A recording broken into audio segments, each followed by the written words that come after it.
الحمد لله رب العالمين، والصلاة والسلام على سيدنا وحبيبنا ومولانا محمد خاتم النبيين شفيع المذنبين رحمة للعالمين، وعلى آله الطيبين الطاهرين وأصحابه المقربين والمطهرين وخلفائه الراشدين المهديين. أما بعد، فأعوذ بالله من الشيطان الرجيم.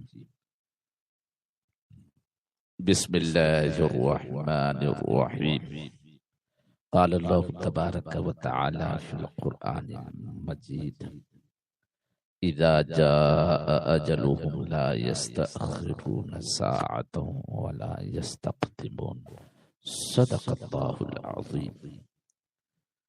آئیے محبت کے ساتھ ہدیہ درود پیش کریں. اللہم صلی علی سیدنا مولانا محمد بارک وسلم صلاۃ و سلاما علیک یا رسول اللہ یا حبیب اللہ.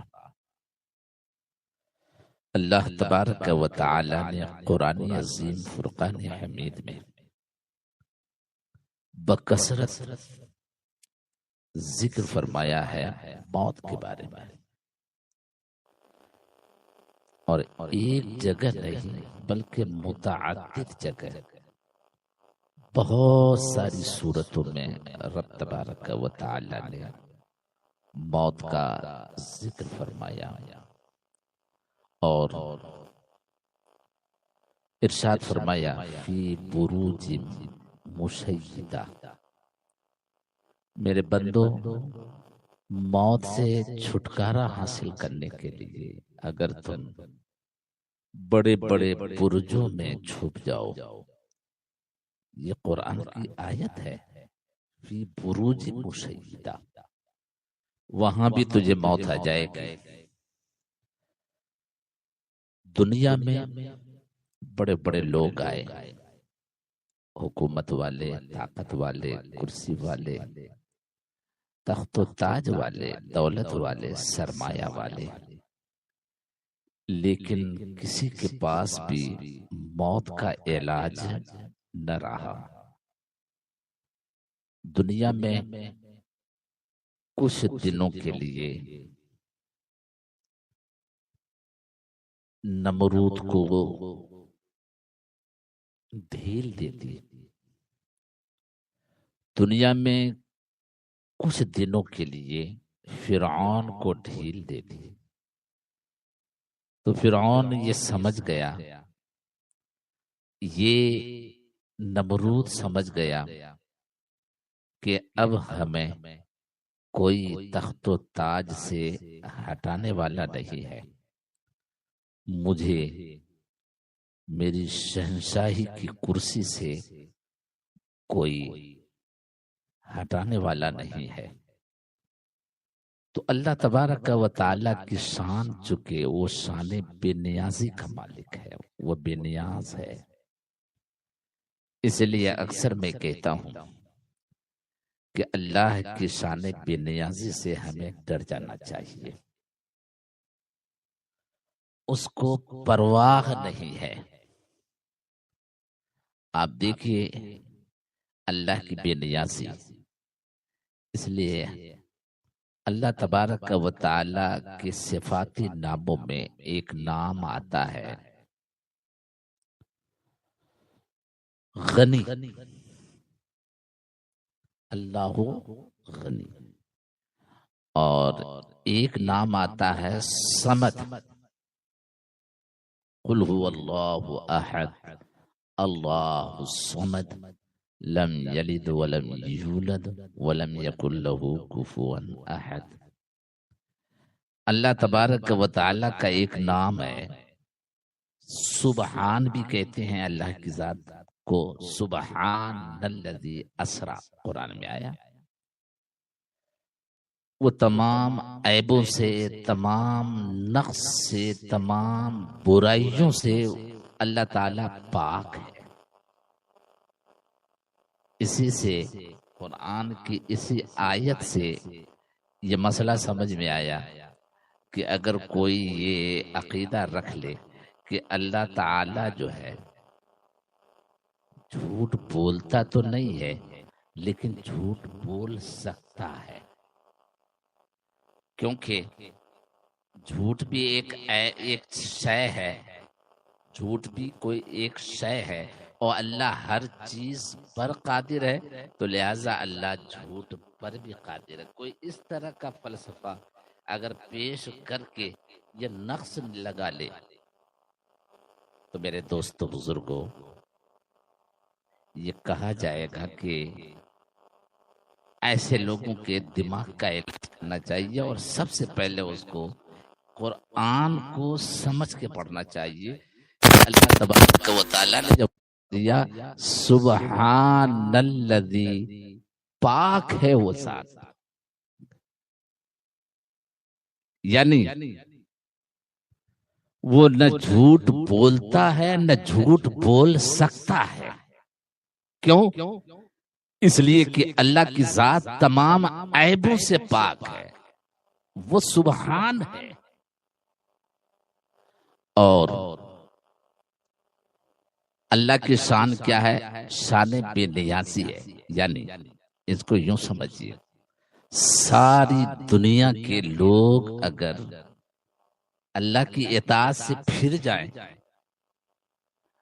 تو شان الوہیت میں ایک ذرہ برابر بھی کوئی فرق نہیں آئے گا، اور اس کی سلطنت میں ایک ذرہ برابر بھی کوئی فرق نہیں آئے گا، تب بھی وہ بادشاہ حقیقی ہے اور حقیقی بادشاہ حقیقی رہے گا۔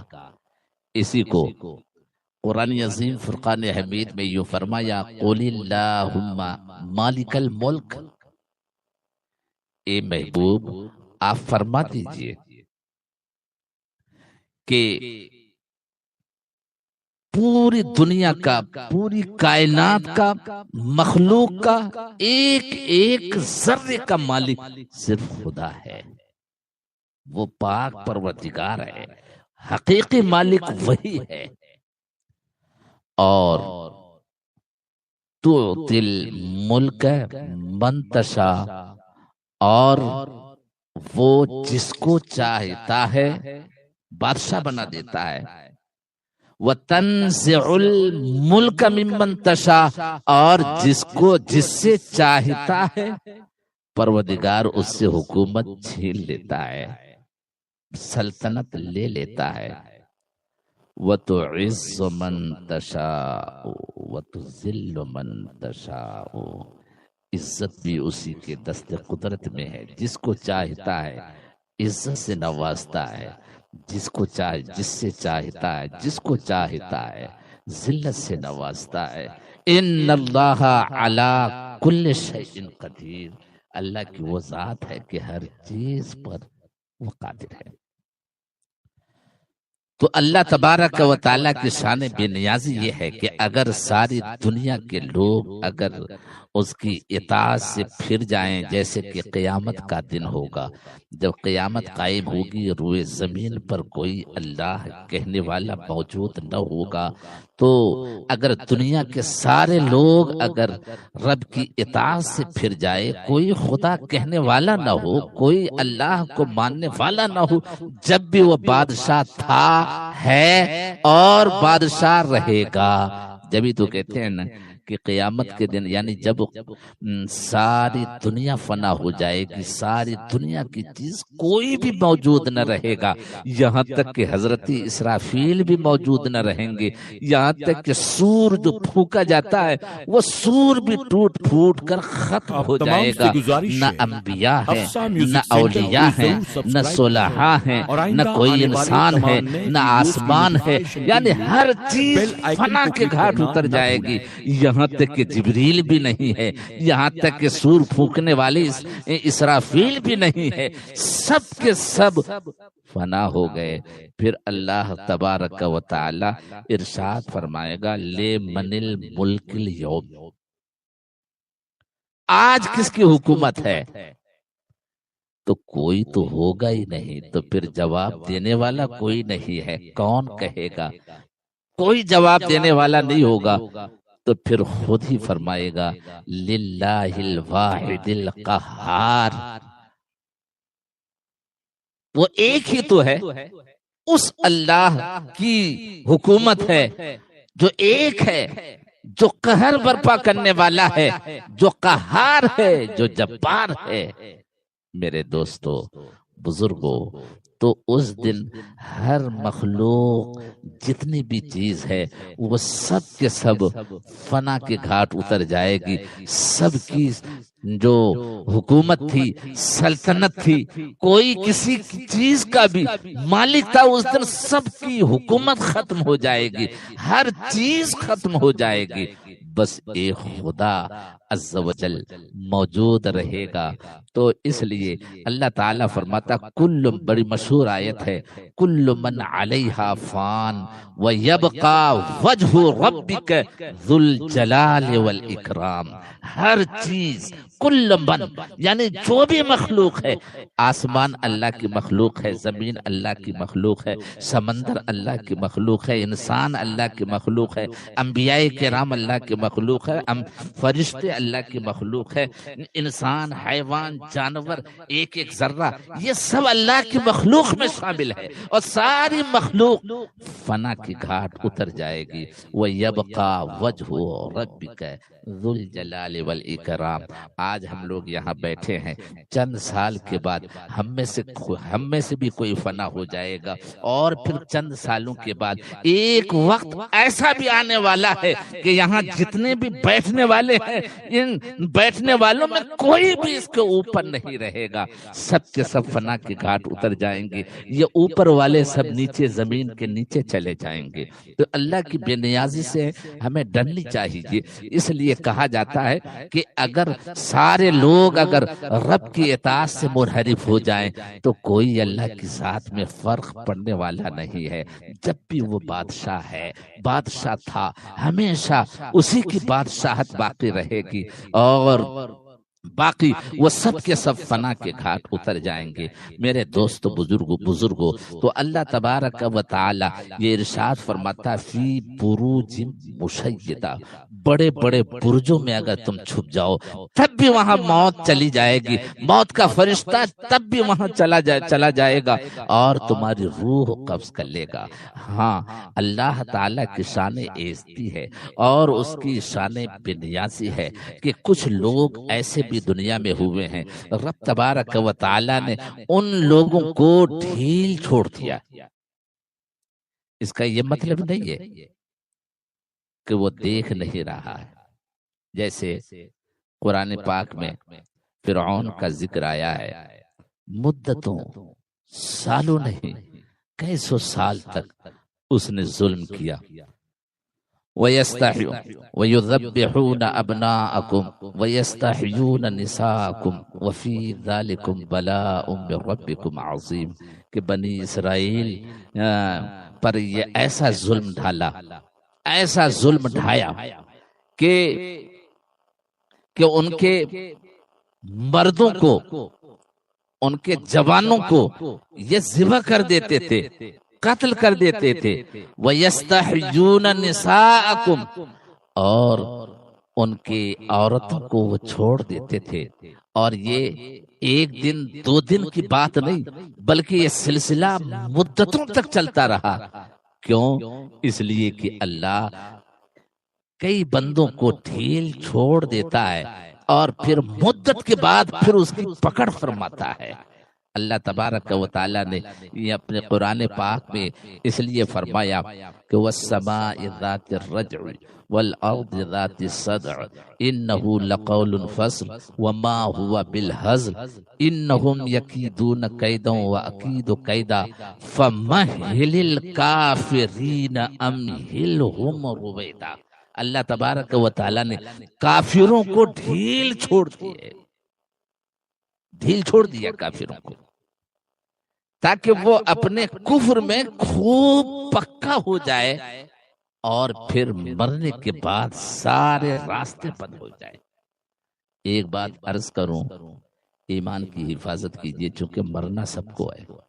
کوئی ایسی بات آپ کی زبان سے نکل جائے جس سے کفر سرزد ہو جائے، کیونکہ اللہ تبارک و تعالیٰ نے یہ وعدہ فرمایا ہے کہ میں سارے گناہوں کو معاف کر دوں گا، یہ میری مشیت پر ہے، میں چاہوں تو بڑے بڑے گناہوں کو، بڑی بڑی خطاؤں کو میں معاف فرما دوں گا، لیکن اللہ تبارک و تعالیٰ نے یہ فرمایا کہ کافروں کو کبھی اللہ یعنی کفر کبھی معاف نہیں ہوگا بغیر توبہ کے۔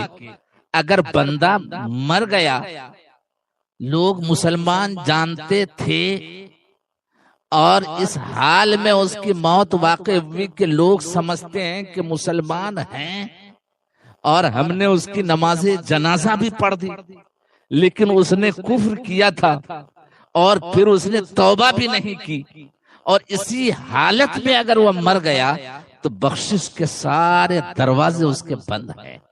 یہ کیوں؟ اس لیے کہ اللہ نے وعدہ فرمایا ہے کہ اللہ تعالی ارشاد فرماتا ہے وَلِلَّذِينَ كَفَرُوا بِرَبِّهِمْ عَذَابُ جَهَنَّمَ وَبِئْسَ الْمَصِيرُ۔ اور ایک جگہ اللہ تبارک و تعالی نے یہ ارشاد فرمایا ان المشرکین فی نار جہنم خالدین فیہا اولئک ہم شر البریہ، کہ جنہوں نے شرک کیا، کفر کیا اور اسی حال میں وہ مر گیا تو پھر اللہ فرماتا ہے کہ اس کے لیے ہمیشہ ہمیشہ کے لیے جہنم ہے، ہمیشہ ہمیشہ۔ اور پھر یہ بھی فرمایا اولئک ہم شر البریہ، اللہ کی 18,000 مخلوقات ہیں، ان 18,000 مخلوقات میں یہ فرمایا اولئک ہم شر البریہ، مخلوقات میں اگر سب سے بری اگر مخلوق ہے تو وہ کفار اور مشرکین ہے، یہ اللہ کا قرآن فرماتا ہے۔ تو اگر ہم نے ہماری زبان سے کوئی بات نکل گئی، اس لیے کہتے ہیں کہ جب بولیے تو سب سے پہلے اس کو سمجھ کے بولیے۔ کئی لوگ بولتے پہلے ہیں پھر سمجھتے بعد میں ہے، اس لیے ہم جو بھی بولیں سمجھ کے بولیں اور ایمان کی ہمیشہ حفاظت کی دعا مانگیں۔ اور یہ دنیا میں رہنا چند دن کے لیے ہے، محل مکان سارا سب کچھ چھوڑ کے ہم سب کو جانا ہے، اللہ کے حضور جانا ہے، کام وہی آئے گا۔ ایمان اگر ہے، گناہ بھی اگر آپ کے پلے ہے تو اللہ تبارک و تعالی گناہوں کو معاف فرمانے والا ہے، کیونکہ وہ غفار بھی ہے، بخشنے والا ہے۔ لیکن اگر ایمان کا سرمایہ ساتھ گیا، اس لیے تو کہتے ہیں کہ یہ غریب ہونا یہ کوئی عیب نہیں ہے۔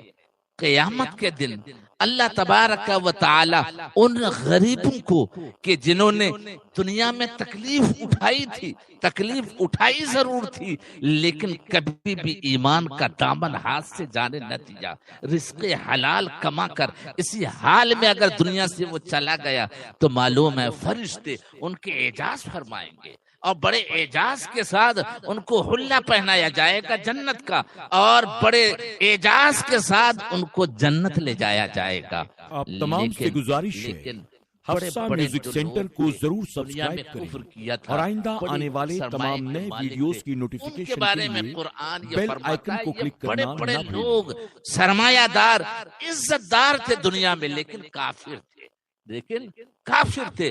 جب ان کو فرشتے جہنم کی زنجیروں سے جکڑ کر جب جہنم کی طرف جب دھکیلیں گے، وہ جہنم میں جائیں گے تو اللہ تبارک و تعالی ارشاد فرماتا ہے، قرآن میں ہے ذُقْ ذُقْ فَإِنَّكَ أَنْتَ الْعَزِيزُ الْكَرِيمُ، یہ جہنم کا مزہ چکھو، تم تو دنیا میں بڑے عزت والے تھے، دنیا میں بڑا پاور تھا، لیکن یہ اب تم دنیا میں جو کچھ تھے لیکن اب تم جہنم میں اس جہنم کا عذاب تم چکھو۔ میرے دوستو بزرگوں، تو موت سے ہمیں ڈر جانا چاہیے، آخرت کی تیاری ہم سب کو کرنی چاہیے۔ آپ اولیاء کرام کی تقریر، اولیاء کرام کے کرامات کے بارے میں سنتے ہیں آپ خوش ہو جاتے ہیں کہ ہم غوث پاک کے ماننے والے ہیں، اولیاء کرام کے ماننے والے ہیں۔ اولیاء کرام کی منقبت پڑھی جاتی ہے تو آپ کے سر ڈولنے لگتے ہیں، جھومنے لگتے ہیں۔ نعت رسول مقبول جب پڑھی جاتی ہے تو کس قدر آپ جھومتے رہتے ہیں۔ لیکن یہ بھی تو سوچئے، یہ نماز ادائے رسول ہے، نعت ثنائے رسول ہے، تو یہ نماز ادائے رسول ہے، اس کی بھی آپ کو حفاظت کرنی چاہیے۔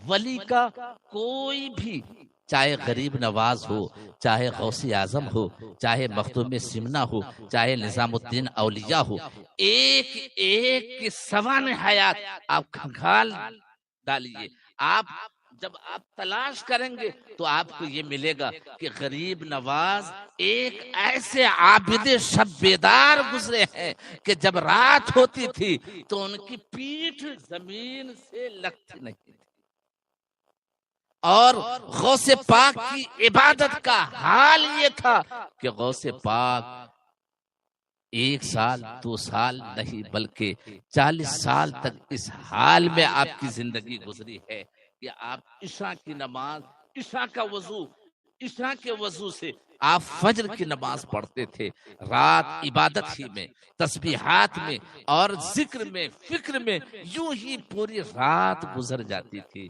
میرے دوستو بزرگوں، تو اللہ کے ذکر کے بغیر، اللہ کی عبادت کے بغیر ہماری یہ زندگی نہیں ہے۔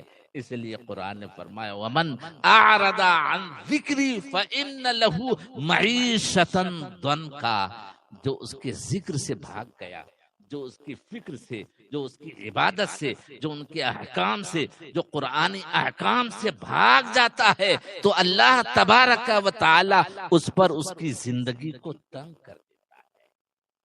تو زیادہ نہ کہہ کے ہم کو ان تمام باتوں پر ہم سب کو عمل کی توفیق عطا فرمائے، آخرت کی تیاری کی توفیق عطا فرمائے۔ جو حضرات نماز نہیں پڑھتے ہیں نماز کی پابندی کریں۔ وآخر دعوانا ان الحمدللہ رب العالمین۔